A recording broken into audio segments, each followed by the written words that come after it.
Europe 1, il est 6h38. Et on en vient à présent à ce fléau qui concerne de plus en plus de jeunes.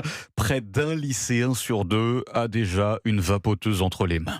Oui, selon une étude de l'Observatoire français des drogues et des conduites addictives, une e-cigarette avec des effets aussi dévastateurs que ceux de la cigarette classique. Malgré le danger qu'elle représente, la vape est devenue incontournable pour de nombreux adolescents qui se sont confiés au micro de Romy Azoulay pour Europe 1.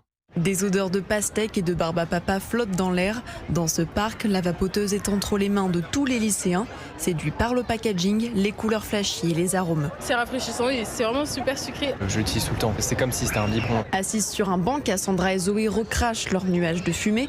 Pour elle, aucun doute, la cigarette est devenue ringarde. Quand on vapote, quand on rentre chez nous, on pue pas le tabac et tout. C'est moins cher qu'un paquet de cigarettes. Tu peux fumer dans ton lit, tu peux fumer à l'intérieur de chez toi, alors qu'une cigarette, t'es obligé de sortir dehors pour aller fumer. Fini les pauses cigarettes, place au vapotage permanent. Ce qui était un outil de sevrage est devenu un gadget addictif pour des ados souvent non-fumeurs.